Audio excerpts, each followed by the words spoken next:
Good morning everyone, welcome back to my channel Rupa Ayu vlog. आज है 12 अक्टूबर। आज है दशहरा।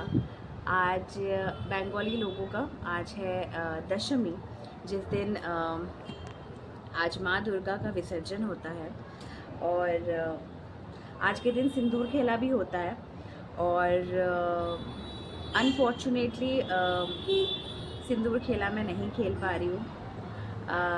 पता नहीं, माँ की शायद यही इच्छा है, क्योंकि सुबह से हम कहीं निकले नहीं हैं, हम होटल में ही हैं। रीज़न ये है नहीं निकलने का कि कल हम बहुत घूमे।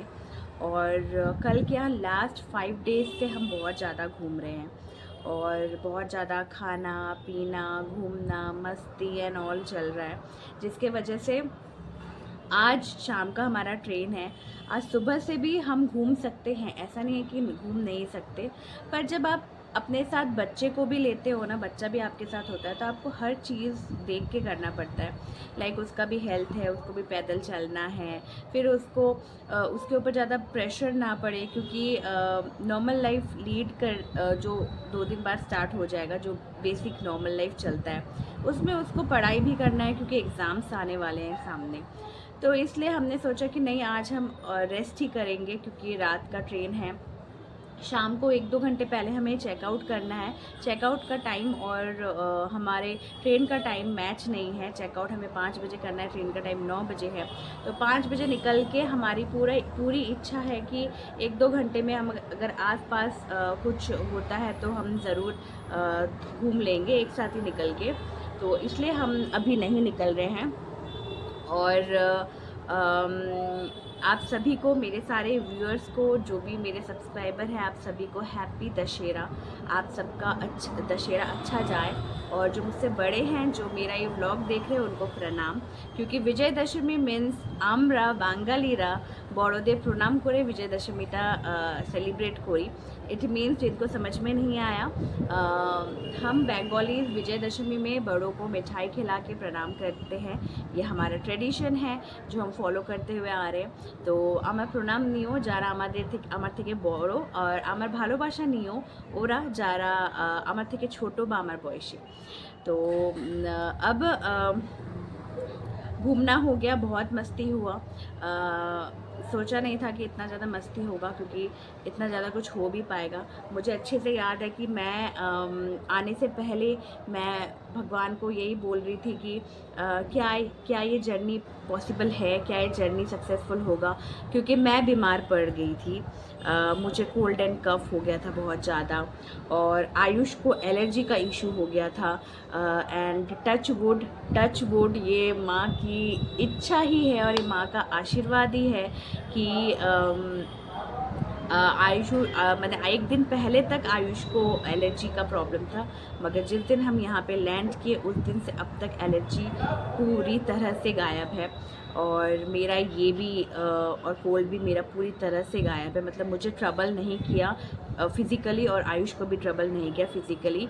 ये तभी पॉसिबल है जब बड़ों का आशीर्वाद और भगवान का आशीर्वाद आपके सर पे होता है। And I am very blessed.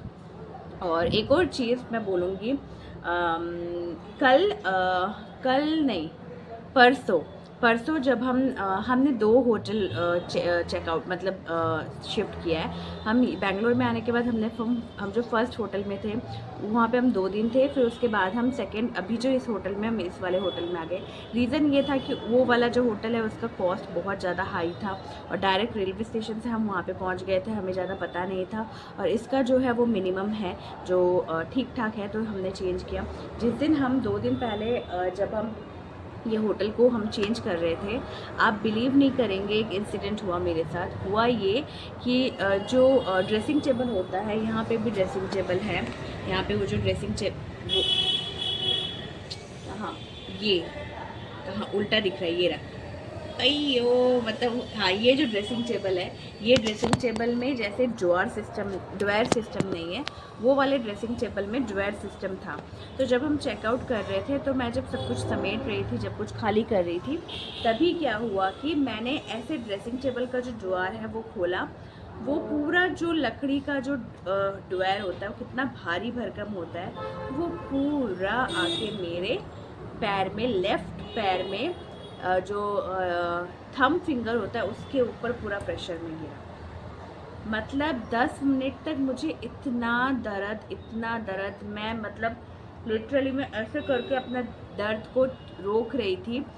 और मैंने एक चीज़ तो सोच ही लिया था कि मेरा पैर तो फ्रैक्चर हो ही गया है, क्योंकि हाइट बहुत ज़्यादा था। ऐसा नहीं है कि मैंने ऐसे निकाला गिर गया, नहीं, ऐसे निकाल के ना वो बैलेंस नहीं हुआ। जैसे क्या होता है, फिक्स होता है, कोई कोई ड्रेसिंग टेबल उसके साथ फिक्स होता है, उसका जो ड्रॉअर होता है फिक्स नहीं था, वो पूरा आके गिर ही गया। मतलब खोल के आप रख सकते हो, इतना मोटा, इतना लकड़ी का, इतना भारी। तब ना इन्होंने मुझे देखा, देख के बोला मुझे नहीं लगता कि तुम जा पाओगी बेलगांव। पूजा तो दूर की बात है, पूजा तो तब दिमाग में आ भी नहीं रहा था कि पूजा घूमना है। बेलगांव जा पाओगी, पक्का तुम्हारा फ्रैक्चर हुआ ही है। वहाँ पे थंब में ना एक से एक लाइन आ गया कट का, जिसमें से ब्लीडिंग भी होना स्टार्ट हो गया। और मैंने उस वक्त कुछ नहीं बोला भगवान को। मैंने ऐसा भी नहीं बोला कि भगवान प्लीज़ मुझे फ्रैक्चर मत कराना, मुझे बेलगांव जाना है, मुझे पूजा घूमना है, मुझे कितना मस्ती करना है, मुझे ये करना है, मुझे घूमना बाकी है, 2 दिन ही तो घूमी हूँ, 3 दिन ही तो घूमी हूँ। मैं कुछ टाइम के लिए नम हो गई थी, मैं चुप हो गई थी। फिर आधे घंटे बाद जब इन्होंने कहा कि चलो अभी हमें चेकआउट तो करना ही है, क्योंकि हमें तो निकलना ही है, तो इन्होंने कहा तुम उठ पाओगी? मैंने कहा ट्राई करती हूँ। जब उठ के जब चल पा रही हूँ तो लगा कि नहीं, फ्रैक्चर कुछ नहीं है। बोलते हैं ना, कम में बाधा टल गया, वो वाली चीज़ हुई कि मैं आराम से चल रही हूँ, मैं सब कुछ कर रही हूँ, बिल्कुल ठीक हो गया। और ये तभी पॉसिबल है क्योंकि मैं इसलिए ये चीज़ पे बिलीव करती हूँ कि जब कुछ होना होता है ना, जब आपका किस्मत ख़राब होता है, जब आपका सच में लिटरली किस्मत ख़राब होता है, आप बेड से गिर के भी आपका फ्रैक्चर हो जाएगा। आप सीढ़ी से उतर रहे हो, एक स्टेयर्स से उतर रहे हो, एक स्टेयर्स के नीचे आप मतलब सेकंड स्टेयर में पैर रखोगे तब भी पैर ट्विस्ट होने से भी आपका फ्रैक्चर हो जाएगा। वो तो इतना बड़ा चीज़ मेरे ऊपर गिरा, लिटरली इतने ज़ोर से, धमाके से, और मतलब कि दर्द तो कुछ भी नहीं हुआ। इस चीज़ को मैं अपने आप को लकी नहीं बोलूँगी। मैं ये नहीं बोलूँगी कि मेरा किस्मत अच्छा है। किस्मत को लेके गुरूर या किस्मत को लेके अहंकार मैं नहीं करती, और करना भी नहीं चाहिए।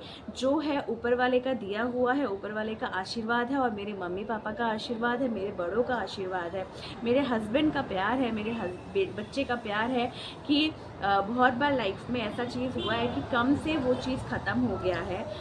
और ये सब तभी पॉसिबल है जब you are truly blessed, when you are truly blessed. Touch wood. बस यही बोलना था आपको। अभी आयुष और उसके पापा गए हैं लंच करने के लिए। मैंने कहा अब मैं और नहीं निकलूँगी, मैं डायरेक्ट शाम को ही निकलूँगी। वो मेरा लंच लेके आ जाएंगे। ब्रेकफास्ट भी मैंने यहीं पे किया, वो लोग करके आए थे, तो वही बोलना था। वन मोर थिंग मुझे आपको दिखाना था, बिलीव नहीं करोगे। जो मेरा वीडियोस देख रहे हैं, या जो बहुत से फ्रेंड्स ऐसे भी हैं जो कि मेरा स्टेटस भी देखते हैं, फ़ोटोज़ एंड ऑल। वीडियोस में तो आप तो सिर्फ वीडियोस देख रहे हैं, बहुत से व्यूअर्स ऐसे जो है कि मेरा स्टेटस भी देख रहे हैं, इंस्टा में भी देख रहे हैं, फ़ोटोज़ एंड ऑल। उनके दिमाग में आ रहा होगा कि यार पूजा के टाइम पे साड़ी तो है अच्छा, मगर मेकअप भी कितना किया होगा। पर बिल्कुल नहीं, आप बिलीव नहीं करोगे, ये है, उल्टा दिख रहा होगा आपको, ये उल्टा ही दिखेगा क्योंकि फ्रंट कैमरा है। ये है मेबलिन फिटमी का ये जो फाउंडेशन है। आप अगर सच में मुझे बिलीव करोगे तो मैं सच ही बता रही हूँ, आप बिलीव अगर करोगे, ये फाउंडेशन 2 से ढाई साल हो गया, मोर देन 2.5 ईयर हो गया। कितना सा छोटा है आप देख रहे हो, ये अभी भी मैं चला रही हूँ, तो आपको पता ही होगा कि मैं कितना ज़्यादा मेकअप करती हूँ, कितना ज़्यादा मैं थोक के लगाती हूँ मैं फाउंडेशन। इसलिए इतना सा फाउंडेशन 2.5 साल से ऊपर हो गया, ख़त्म ही नहीं हो रहा है। और कितना ज़्यादा मैं रेगुलर बेसिस पे लगाती हूँ आपको पता ही होगा, क्योंकि मैं सिर्फ ओकेशनली फाउंडेशन यूज़ करती हूँ, अदरवाइज़ मैं यूज़ नहीं करती। और ये फिटमी का कॉम्पैक्ट है, ये भी 2-2.5 साल पहले मेरी एक ननद की शादी थी, उसकी शादी में लिया था। 3 इयर्स होने वाला है। एक कोई भी कॉस्मेटिक अगर आप कंपनी वाला खरीदते हो तो 3 to 4 इयर्स यूज़ कर सकते हो। ये इसी साल यूज़ करना है, नेक्स्ट ईयर सब कुछ नया खरीदना है। ये भी आप देख लीजिए कितना, 1 मिनट, ये देखिए कितना बचा हुआ है। 2.5-3 साल से मैं इसी को यूज़ कर रही हूँ। ये कॉम्पैक्ट, ये फाउंडेशन और ये प्राइमर का शेप भी देखिए। ये 3 चीज़ है मेन। अगर आप ओकेशनली मेकअप करते हो तो ये 3 चीज़ मैं यूज़ करती हूँ ओकेशनली। बाकी मेरा बिंदी सिंदूर तो परमानेंट है, वो रहता है, वो कभी भी नहीं जाता। चाहे मैं वेस्टर्न पहनूँ, चाहे मैं इंडियन पहनूँ, चाहे मैं जीन्स के साथ शॉर्ट कुर्ती पहनूँ या जीन्स के साथ जो कि वेस्टर्न में ही आता है शॉर्ट टॉप पहनूँ, जो भी पहनूँ, मेरा बिंदी सिंदूर कभी नहीं जाएगा, ये हमेशा रहता है। और आँखों में काजल मैं यूज़ नहीं करती, मस्कारा सॉरी आईलाइनर बस। और लिपस्टिक तो आप बिलीव नहीं करोगे, इस साल तो मैंने पूजा में कोई लिपस्टिक ख़रीदा ही नहीं। मेरे पास बहुत सारी लिपस्टिक है जो कि मैं ट्विस्ट करके इसके साथ ये कॉम्बो, इसके साथ ये कॉम्बिनेशन करके मैं यूज़ करती हूँ। इस साल पूजा के लिए कोई कॉस्मेटिक ख़रीदा ही नहीं मैंने, क्योंकि जब ये है और ये मुझे इसी साल चलाना है। बाकी नेक्स्ट ईयर मैं इसको चेंज करके अगर बच भी जाए तो मैं फेंक दूँगी। नेक्स्ट ईयर मैं पूरा अपना क्या बोलते हैं फाउंडेशन, कॉम्पैक्ट एंड प्राइमर लेना है। हाँ, आईलाइनर भी मैं आपको दिखाती हूँ। जब सब दिखा रही हूँ तो आईलाइनर जो कि मेरा हाईलाइट है, क्योंकि आईलाइनर आँखों में मेरा आईलाइनर ज़्यादा यूज़ होता है। ये देखिए, ये है मेबलिन का ही मैं ज़्यादातर यूज़ करती हूँ। मैं ज़्यादातर कंपनी वाला यूज़ करना पसंद करती हूँ जो कि लॉन्ग लास्टिंग हो। एंड आप बिलीव नहीं करोगे, ये आईलाइनर इतना सा है, अगर आप रेगुलर बेसिस पे यूज़ कर रहे हो तो ये 10 to 15 डेज जाएगा। ये आईलाइनर मुझे हो गया है 7-8 मंथ हो गया है। मैं जितना मोटा विंग करके लगाती हूँ अभी भी चल रहा है। और मैंने ये पूरे जर्नी में 5-6 दिन जब भी आईलाइनर लगाया, मॉर्निंग में लगाया, वो रात तक चला है। मैंने 2 बार आईलाइनर यूज़ किया ही नहीं, क्योंकि ये लॉन्ग लास्टिंग है, अच्छा है और स्मज्ड प्रूफ है। हाँ, लिपस्टिक क्या है कि लिपस्टिक भी मैं मेबलिन का ही यूज़ करती हूँ। मैं शुगर का भी लिपस्टिक यूज़ करती हूँ। मेबलिन, शुगर और फेसेस कैनेडा, ये सब कंपनी है जिसका मैं लिपस्टिक यूज़ करती हूँ। वो भी लॉन्ग लास्टिंग ही है, पर मेरा क्या है ना, मैं अगर थोड़ा सा खा लूँ कुछ भी तो मेरा लिपस्टिक पूरा चला जाता है। मुझे ना ऐसे करके खाने की आदत है, मुझे ऐसे करके खाने की आदत है, जिसकी वजह से पूरा लिपस्टिक चला जाता है। इसलिए लिपस्टिक मेरा नहीं रह रहा था, लिपस्टिक मेरा बार बार चला जा रहा था। बट मेरा जो मेकअप है, ऑल ओवर मेकअप और मेरा आईलाइनर, वो चल रहा था। And this is all because of Maybelline. Promotion नहीं कर रही, बता रही हूँ कि मैं यही यूज़ करती हूँ। बस चलिए, आपको यही दिखाना था, जो कि मैं वहाँ जाके ऑब्वियसली नहीं दिखा पाती बेलगांव में जाके, क्योंकि बेलगांव में कल से, हाँ, कल व्लॉग नहीं आएगा। I mean, आपको आज का सैटरडे का व्लॉग आपको संडे को मिलेगा, संडे का कोई व्लॉग नहीं आएगा। फिर मंडे से मैं शूट करूँगी जो डेली लाइफ है, क्योंकि कल पूरा घर का काम है, बहुत ज़्यादा काम है घर का सफाई करना है, प्लस कपड़े धोने हैं, बहुत सारे काम जो आप वन वीक के बाद आप घर जाते हो। टंग ट्विस्ट हो रहा है। तो जो होता है, फिर घर पे वेजिटेबल्स भी नहीं है। और वन मोर थिंग जो मैं आपको वहाँ जाके भी दिखा सकती हूँ, दिखाने का कुछ नहीं, बता देती हूँ। हम लोग के बेलगांव में कुछ वेजिटेबल्स है जो मिलते नहीं हैं, जो कि मेरा फेवरेट है। तो कोशिश किया है कि यहाँ से लेने का, अगर मिल जाता है शाम को लेना है, अगर मिल जाता है तो लेके चले जाएंगे, ज़्यादा नहीं, थोड़ा ताकि सेटिस्फेक्शन हो जाए। तो चलिए, आप देखते रहिए। अब आपसे मैं शाम को मिलती हूँ।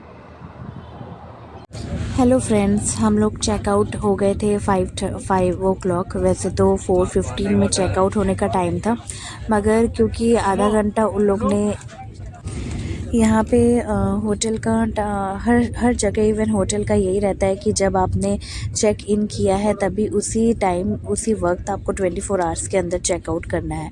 तो हम लोग 4:15 को हम लोग ने आई थिंक मुझे याद नहीं कब, 2 दिन पहले ही हमने चेक इन किया था, तो हमें निकल जाना पड़ा।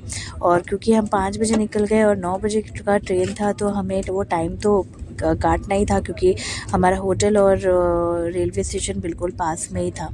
तो हमने सोचा हम किसी मॉल से घूम के आते हैं। वैसे हम मॉल गए नहीं थे। तो ये है मंत्री स्क्वायर मॉल, जो हम लोग के रेलवे स्टेशन KSMR से बहुत पास में था। तो हार्डली 5 मिनट लगा हमें ऑटो में आने के लिए। फिर हम वहाँ से मॉल गए, मॉल घूमा हमने। अच्छा था मॉल, क्योंकि बेलगांव में हमें मॉल देखने को नहीं मिलता है यूजुअली। और ये एक छोटा सा एक बस टाइप बनाया बच्चों के लिए, जो कि देखने में बहुत अच्छा लग रहा था, तो मैंने शूट कर लिया। और फिर उसके बाद थोड़ा सा पेट पूजा करने के लिए हम मैकडॉनल्ड्स में आ गए। वहाँ पे हमने एक वेज बर्गर और फ्रेंच फ्राइज़ लिया था और कोक, बस उसी से हम तीनों ने मिलके पेट पूजा किया। हल्का हल्का मंचिंग, मतलब बहुत ज़्यादा ऐसा नहीं कि पेट भर के खा रहे हैं। फिर उसके बाद हम थोड़ा घूम रहे थे। यहाँ पे देखिए आइसक्रीम वाला, ये तो टर्किश आइसक्रीम वाला जो ये चलता रहता है, ये हर किसी ने देखा है, जाना है, तो मैंने सोचा कि एक बार शूट कर लेती हूँ। फिर वहाँ से हम लोग